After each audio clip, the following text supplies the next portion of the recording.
পারিবারিক শিক্ষা কি জানেন? একেই বলে পারিবারিক শিক্ষা। বিয়ে করতে যাওয়া এক পুত্রকে তার পিতার উপদেশমালা। বাবা বলেন, তোমার দাদা বলেছিলেন, এক নতুন বউকে পালকি করে কেন আনা হয় জানিস?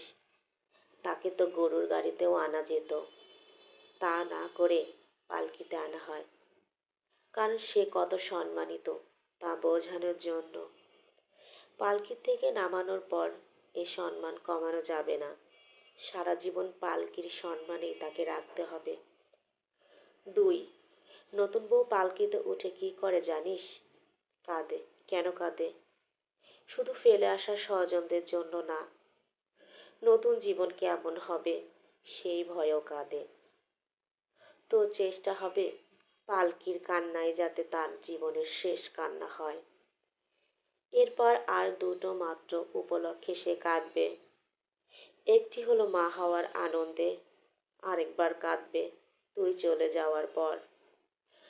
মাঝখানে যত শোক আসবে তুই তার চোখের পানি মুছে দিবি। তিন, স্ত্রী সবচেয়ে কষ্ট পায় স্বামীর বদ ব্যবহারে।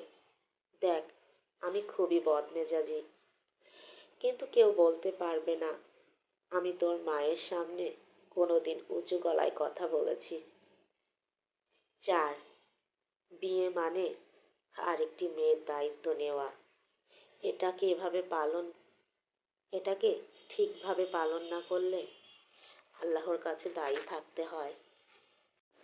পাঁচ, আরেকটি কথা, সব মেয়ের রান্না হাত ভালো হয় না, কিন্তু সবাই রান্না ভালো করার সর্বোচ্চ চেষ্টা করে।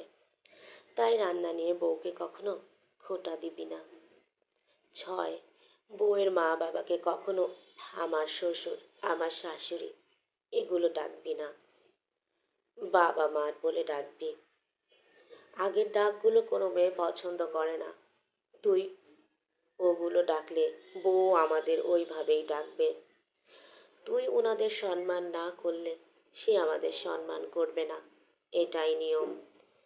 আল্লাহ তালার পাল্লা সমান, এক পাল্লায় তুই যা করবি আর এক পাল্লায় তিনি তাই রেখে দুই পাল্লার ওজন ঠিক করবে।